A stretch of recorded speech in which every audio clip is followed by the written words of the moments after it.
Take the next left, then you will arrive at your destination. Hello friends, ഇന്ന് നമ്മൾ എവിടേക്കാണ് പോകുന്നതെന്ന് അറിയാമോ? നമ്മൾ കോഴിക്കോട് ജില്ലയിലെ ഈസ്റ്റ് ഹില്ലിലേക്കാണ് പോകുന്നത്. ഈസ്റ്റ് ഹില്ലിൽ എന്താണ് ഒരു പ്രത്യേകത എന്നറിയാമോ? അവിടെ പഴശ്ശിരാജ മ്യൂസിയം ഉണ്ട്. പഴശ്ശിരാജ മ്യൂസിയം നിങ്ങൾക്കറിയാമോ? 1812 ഇത് പണി കഴിപ്പിച്ചത്. മലബാർ ജില്ലാ കളക്ടറുടെ ഔദ്യോഗിക വസതിയായിരുന്നു ഇത് ശരിക്കും നമ്മുടെ നാട്ടിൽ സ്കൂൾ വെക്കേഷനൊക്കെ ആവുമ്പോൾ നമുക്ക് എവിടേക്കാണ് പോകേണ്ടത് എന്നുള്ളൊരു ചിന്തയുണ്ടെങ്കിൽ കുട്ടികളെ കാണിക്കാൻ പറ്റിയ സ്ഥലമാണ് ഈ പഴശ്ശിരാജ മ്യൂസിയം. നമ്മൾ ഇതിൻ്റെ ഉള്ളിലേക്ക് കടക്കുകയാണ്. നല്ല കാം ആൻഡ് ക്വയറ്റ് പ്ലേസാണിത്. എല്ലാവരും ഈ വെക്കേഷന് വന്നിട്ട് കുട്ടികൾക്കൊക്കെ കാണിച്ചു കൊടുക്കണം. ചരിത്ര പ്രാധാന്യമുള്ള ഒരു സ്ഥലമാണിത്. കുറച്ച് ഉള്ളോട്ടേക്ക് നടക്കാനുണ്ട്. ഞങ്ങളിപ്പോൾ അങ്ങോട്ടേക്ക് പോയിക്കൊണ്ടിരിക്കുകയാണ്. അതിൻ്റെ എൻട്രൻസാണിത്. പഴശ്ശിരാജ മ്യൂസിയത്തിൻ്റെ എൻട്രൻസാണ്. അവിടുന്ന് ലെഫ്റ്റിലേക്കും റൈറ്റിലേക്കുമായിട്ട് വഴികളുണ്ട്. അതിൽ ലെഫ്റ്റ് സൈഡിൽ ഗൈഡും കാര്യങ്ങളും പോലീസും ഒക്കെ ഇരിക്കുന്നുണ്ട്. ഈ സൈഡിലാണ്, റൈറ്റ് സൈഡിലാണ് ടിക്കറ്റ് കൗണ്ടർ. അവിടുന്ന് ഞങ്ങൾ ടിക്കറ്റ് എല്ലാം എടുത്തു. അതിൻ്റെ ഉള്ളിലേക്ക് കയറി.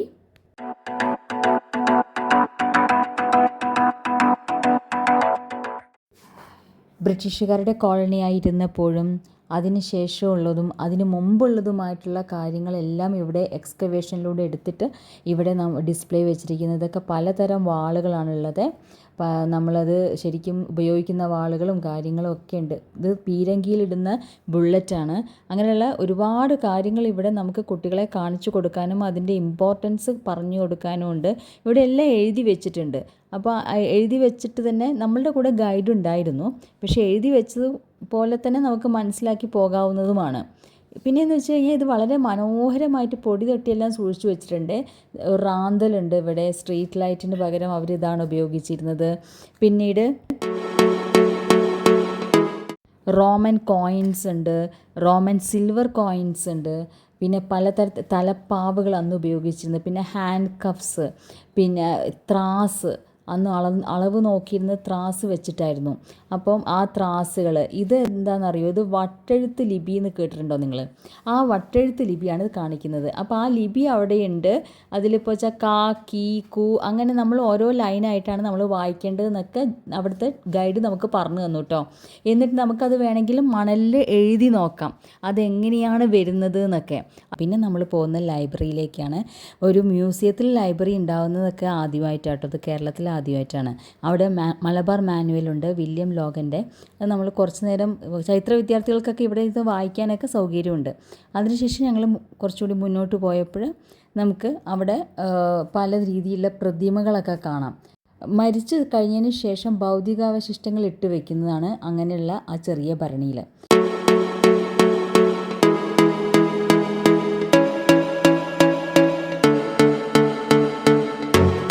പിന്നെ ഇത് എന്ന് വെച്ച് കഴിഞ്ഞാൽ കുറേയൊക്കെ അമ്പലങ്ങളുടെയൊക്കെ മാതൃകയാണ്.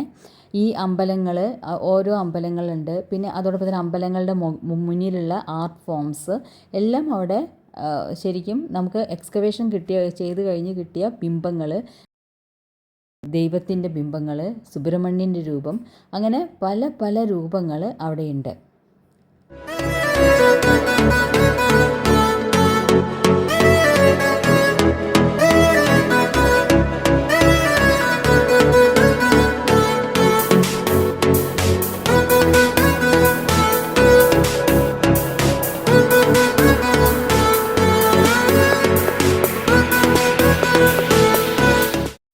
ഇനി നമ്മൾ താഴത്തേക്ക് പോവുകയാണ്. താഴത്ത് ആണെങ്കിൽ കുറച്ചും കൂടി നല്ല നല്ല എന്താ പറയുക, എക്സ്കവേഷനിൽ കിട്ടിയ രൂപങ്ങളും കാര്യങ്ങളും ഉണ്ട്.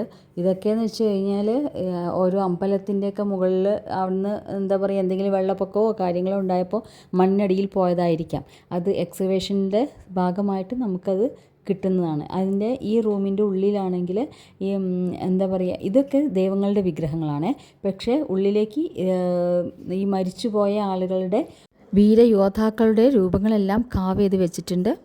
അതെന്ന് വെച്ച് കഴിഞ്ഞാൽ അവരുടെ ചെസ്റ്റിൻ്റെ മുകളിലായിട്ട് തന്നെ സൂര്യനും ചന്ദ്രനുമായിട്ട് നിൽക്കുന്നുണ്ട്.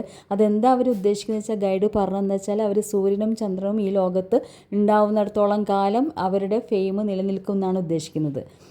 ശരിക്കും എന്ന് പറഞ്ഞാൽ അവിടെയും തന്നെയുണ്ട് ഒരുപാട് കാര്യങ്ങൾ. പിന്നെ 2018 വെള്ളപ്പൊക്കത്തിൽ ആ സമയത്തും അവർക്ക് കുറേ എക്സ്കവേഷനിലെ ഭാഗമായിട്ട് ഒരുപാട് കാര്യങ്ങൾ കിട്ടിയിട്ടുണ്ട്.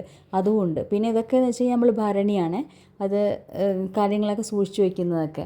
പിന്നെ ഇതൊക്കെ ഓരോരോ ഭരണികൾ ഓരോന്ന് സൂക്ഷിച്ചു വയ്ക്കുന്നത്.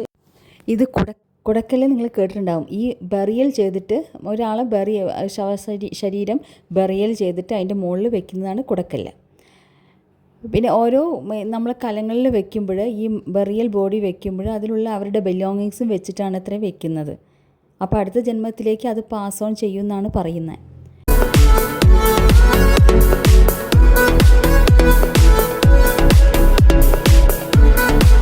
ഇത് താളിയോല.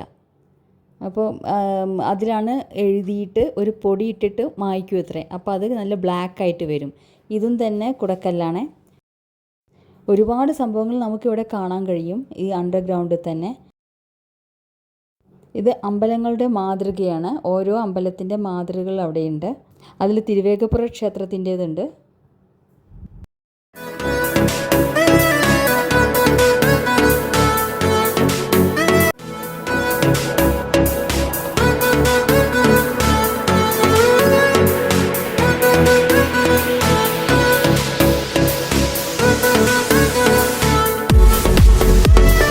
നമ്മളവിടെ നിന്ന് ഒരുപാട് ഫോട്ടോസ് എല്ലാം എടുത്തു. അവിടെ വീഡിയോഗ്രാഫി അത്ര അലൗഡ് അല്ല, പക്ഷേ നമ്മൾ ഫോട്ടോസും കാര്യങ്ങളെല്ലാം എടുത്തു. അതെല്ലാം അവരതിന് നമുക്ക് ഹെൽപ്പ് ചെയ്യുന്നുണ്ട്. ആക്ച്വലി നല്ലൊരു മാനേജ്മെൻറ്റാണ്. ശരിക്കും ഇത് ഗവൺമെൻറ്റിൻ്റെ അണ്ടറിലാണ് വരുന്നത്. 1980 ഇത് കേരളവർമ്മ പഴശ്ശിരാജയുടെ സ്മരണയിൽ പഴശ്ശിരാജ മ്യൂസിയം എന്ന പേര് വരുന്നത്. താഴത്തെ നില വിചാരണയ്ക്ക് മുകളിൽ ജയിലുമായിട്ടാണ് ഇത് പണ്ട് സജ്ജീകരിച്ചിരുന്നത് ഈ പാലസ്.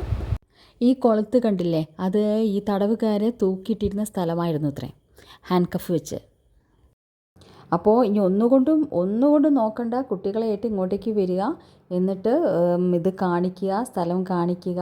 കേരളത്തിലേക്കും വെച്ച് തന്നെ ഏറ്റവും വലിയ ഒരു മ്യൂസിയമാണ് ഇത്. പിന്നെ ഇദ്ദേഹമാണ് ഞങ്ങളെ കാണിച്ചിരുന്ന ഗൈഡ് സതീഷ് സാറ്. അപ്പോൾ ഇദ്ദേഹം ഞങ്ങൾക്ക് എല്ലാം ഡീറ്റെയിൽഡായിട്ട് വളരെ മനോഹരമായിട്ടാണ് ഓരോ കാര്യങ്ങളും പറഞ്ഞു തന്നത്. ഇത് ഭരണി എന്ന് പറയും. അവിടെ കാര്യങ്ങളെല്ലാം ഇട്ട് വെച്ചിരുന്ന പഴയ കാലത്തെ ആളുകളൊക്കെ ഇട്ട് വെച്ചിരുന്നതാണ്. ഇത് ലണ്ടൻ മെയ്ഡ് ലോക്കറാണ്. ഇതെല്ലാം ബ്രിട്ടീഷ് കോളനൈസേഷൻ്റെ കാലത്തുള്ള സംഭവങ്ങളൊക്കെ തന്നെയാണ്. ഇവിടെ എല്ലാ സ്ഥലത്തും എഴുതി വെച്ചിട്ടുണ്ട് എന്തൊക്കെയാണ് കാര്യങ്ങൾ എന്നുള്ളത്. കുട്ടികൾക്ക് ഒന്നാമത് ഹിസ്റ്ററിയൊക്കെ പഠിക്കുന്ന കുട്ടികൾക്കാണെങ്കിൽ ഇതെല്ലാം ഒന്ന് കാണിച്ചു കൊടുക്കുന്നത് എപ്പോഴും നല്ലതായിരിക്കും. പിന്നെ ഈ സീരിയലിലുള്ള എഴുതിയിരിക്കുന്ന കാര്യങ്ങളൊക്കെയാണത്.